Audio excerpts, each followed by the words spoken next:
Aujourd'hui, l'Église est plus focalisée sur le temps et l'organisation. Sinon, nous aujourd'hui, n'est-ce pas, en tant que pasteurs, nous sommes en réalité plus focalisés sur le temps. Arrêtez que les autres. Mais on ne le dit pas. Ce n'est pas bon de le dire, ce n'est pas bien science, n'est-ce pas? Mais quand on dort, c'est le temps qu'on voit. Parce que le temps, c'est notre réalisation, c'est comme une entreprise, n'est-ce pas? Où j'ai mon bureau, j'ai créé quelque chose, n'est-ce pas? Et souvent, les hommes sont vus comme le moyen pour atteindre ça. Souvent même, on va évangéliser les âmes pour atteindre quelque chose. Dans l'œuvre de Dieu, dans l'île primitive, ce qu'on devait atteindre sont les âmes. Aujourd'hui, il faut avoir les âmes pour réaliser des projets. Autrefois, quand on va avoir les âmes, c'est pour eux, l'amour des âmes. Alléluia. Et donc, autrefois, l'Église était basée non sur la construction du temple, mais plutôt sur la relation entre les hommes. Alléluia. Alléluia. Comme nous l'avons dit, je ne dis pas que, il faut que je précise, je ne dis pas que la construction des temples, c'est diabolique. C'est vrai que on faut prier quelque part. Mais on peut avoir un temple et fonctionner comme l'Église primitive. Où l'essentiel, c'est pas l'argent, on n'a pas ça dans les trucs jolis. Aujourd'hui, il y a des temples qui défient tout entendement. Des milliards. Pendant qu'à l'intérieur, les gens sont pauvres. Des gens dorment dans la rue, au dehors. Ils n'ont pas de maison. Le temple est grand. Personne ne dort là-bas. On pense construire un grand bâtiment où personne ne dort. Souvent, je me demande, mais quelle est l'utilité? C'est pour la gloire de Dieu. Qui a dit que c'est pour la gloire de Dieu? C'est pas possible. Alléluia. Autrefois, l'Église était basée sur les hommes. Aujourd'hui, c'est sur les bâtiments. Donc, autrefois, l'Église, c'était la relation. Aujourd'hui, étant donné que nous focalisons sur les temps, on ne met plus l'accent sur la relation. D'ailleurs, il n'y a plus de relation. Même les pasteurs n'ont plus de relation. De sorte que les pasteurs ne sont que des collaborateurs. L'Église primitive a éradiqué la pauvreté parce que la multitude n'était qu'un cœur, une âme, c'est-à-dire une seule personne. Et que nul ne disait que son pays appartenait en propre. Pourquoi? Parce que l'Église primitive se focalisait sur la relation. Et donc, si aujourd'hui, nous ne pouvons pas nous focaliser sur la relation, mais plutôt sur les bâtiments, le baptiste, on ne peut pas atteindre leur objectif. On ne peut pas atteindre leur exploit, ce qu'ils ont fait. Alléluia. Aujourd'hui, nous n'avons plus de vie collective. Aujourd'hui, dans les temples luxueux que nous construisons, il n'y a plus de vie de l'Église. Je ne parle pas de vie de prière, mais l'Église, c'est une vie collective. L'Église est basée sur une vie collective. La Bible déclare que les premiers apôtres étaient toujours ensemble, pas dans le temple.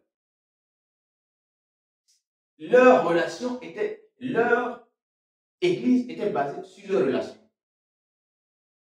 Peu importe où ils étaient, mais c'était la relation qui faisait leur force. Nul ne disait que son bien leur appartenait en propre. La multitude était devenue qu'un cœur et une âme. Ils pensaient les uns aux autres. Ne vous limitez pas au seul verset pour penser qu'ils ont fait ça en 3 semaines, en 1 mois. Non. Pendant plusieurs temps, plusieurs années, la multitude était unie comme un seul homme. Parce que pour faire des hommes que tu as pris, ça et là, les doulas, les baoulés, les soudoufots, les tabanans, les ébriers, les adougrous, les ceci, 60 ethnies, 60 peuples différents, et tu les mets ensemble. jusqu'à ce qu'ils parviennent, ils deviennent qu'un cœur et une âme. C'est un travail de longue haleine. Les apôtres l'ont réussi. De sorte que tu ne peux pas toi seul avoir quelque chose et aller manger ça toi seul. Parce que les apôtres ont réussi ce travail de l'unité par la prédication d'abord de l'évangile, par l'enseignement, n'est-ce pas? Par des doctrines, de comment tu vas devenir riche. C'est pas ça. De comment tu vas prospérer, toi seul, comment tu vas prospérer. Aujourd'hui, c'est ça. Hein, je vous apprends comment vous seul, vous allez devenir riche. Ça là. Vous avez appris ça dans le monde. Vous avez vu ça dans le monde. Mais or, eux, ils prêchaient Jésus-Christ de Nazareth, l'amour de Dieu et le Saint-Esprit qui allait transformer leur cœur, leur vie, les amener, n'est-ce pas, à quitter le péché et à s'aimer véritablement. Plus les apôtres les enseignaient, plus ils s'aimaient.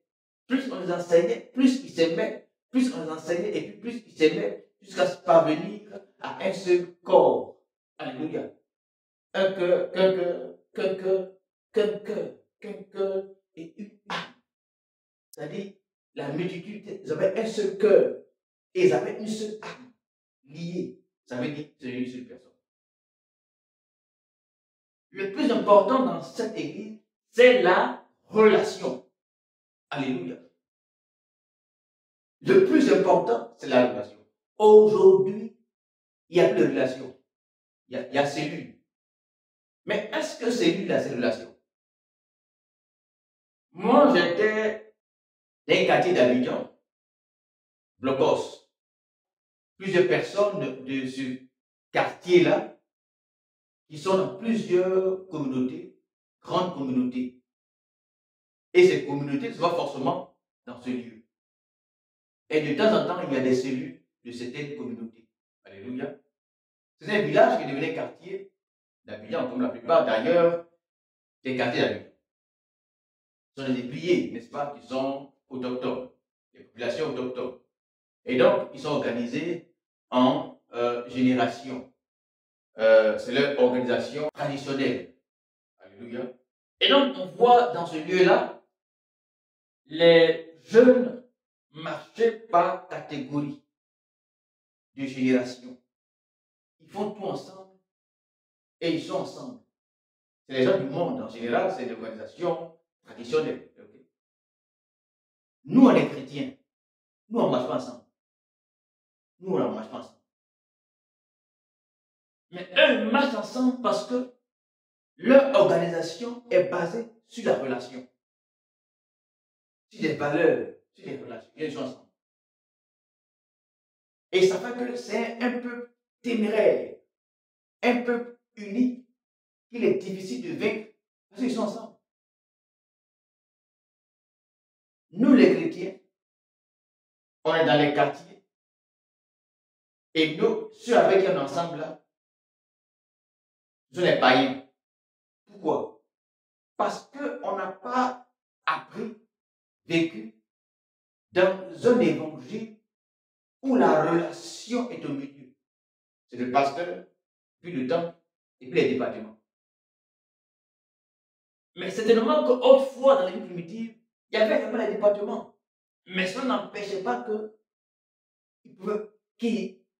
ceux ne pouvaient pas avoir d'amis païens. Est-ce que vous pouvez imaginer que les apôtres d'avant, les chrétiens d'avant, puissent avoir des amis des païens, des amis païens, des amis païens? Est-ce que nous avons idée de qui est un ami? L'ami, on l'acquiert sur du temps. Quand je vais par exemple au quartier, les gens du quartier avec qui j'ai grandi ne sont pas forcément mes amis. Ceux avec qui je suis allé à l'école ne sont pas forcément mes amis. On commence avec une connaissance, après les camarades, et puis ça évolue. On n'a pas beaucoup d'amis. Même le Seigneur Jésus qui est Jésus, celui qui aime tout le monde. Il a pris d'abord des collaborateurs. Donc les apôtres étaient d'abord des collaborateurs. Il a marché avec eux pendant 3 ans. Et c'est la dernière année, il les a appelés maintenant les 12. Alléluia. Et il a dit, je ne vous considère plus comme de saints disciples, Il dit, ah bon, donc on est quoi maintenant? Il dit, mais vous êtes allé maintenant, vous avez atteint votre arrivée à un niveau supérieur. C'est quel niveau? Le niveau d'amis. Le niveau d'amis. Alors quand Jésus marchait avant ses disciples, ils n'étaient pas ses amis. Mais il a fallu du temps qu'il les observe, qu'il marche avec eux et qu'ils se connaissent pour être des amis. La plupart des pasteurs qui sont dans les communautés, ils sont des collaborateurs. Ils ne sont pas des amis. Ce qu'on partage avec un ami, on ne partage pas avec un collaborateur du travail. Pourquoi? Aujourd'hui, nos communautés sont devenues des lieux de travail. Et les diacres, les anciens, et ceci, les ceux-là, les pasteurs, ce sont des collaborateurs. Les collaborateurs se séparent. Bien entendu, ce sont des collaborateurs. Lors de la collaboration, elle a une fin. Alléluia. Mais les apôtres ne pouvaient pas se séparer parce que Jésus a fait d'eux des amis. Lorsque le Seigneur voulait mourir, il les a appelés et quand il leur a dit aux amis, en bas, après, il a dit, aimez-vous. Aimez-vous les uns les autres. Aimez-vous comme je vous ai aimé. Le Seigneur a insisté sur l'amour, le socle qui amène les gens à être un. Aujourd'hui, dans nos communautés, il faut être un avec le pasteur. Il ne faut pas être un avec quelqu'un d'autre.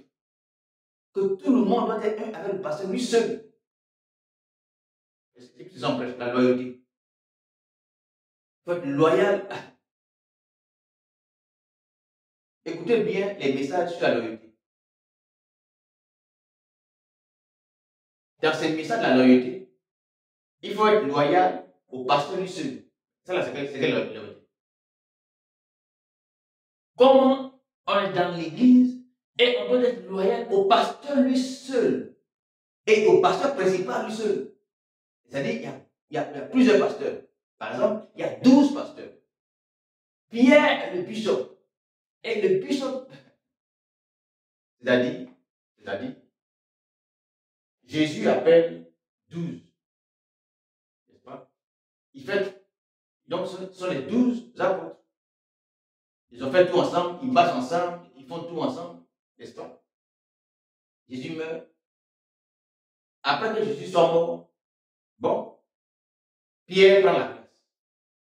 Dès que Pierre prend la place, il commence à prêcher la loyauté. Pour dire aux gens que c'est lui seul le bishop des bishops. Et il contraint les gens à l'appeler papa. Donc, les 12, les 11 là, désormais, doivent l'appeler papa.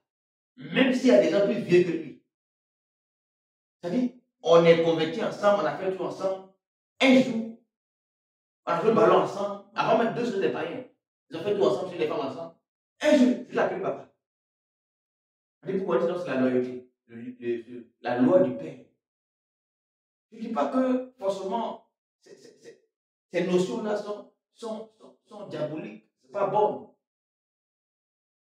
Mais revenons à des choses simples, comme ce que les apôtres ont fait. Je ne vais pas rentrer, je traite ces sujets-là dans un autre cadre. Je n'ai pas envie d'en parler maintenant. Alléluia. Mais ce que je veux dire, là où je veux mettre l'accent, c'est sur l'Église. L'Église, c'est la relation entre les hommes et Dieu et entre les hommes entre eux. C'est ça que l'Église. L'Église, ce n'est pas le bâtiment. Si on rentre dans l'Église, qu'on teste le bâtiment, on sort la vision, la perspective de Dieu.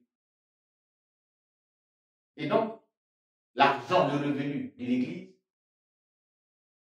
ne sera pas utile ou ne sera pas nécessaire pour les gens, mais plutôt pour les bâtiments.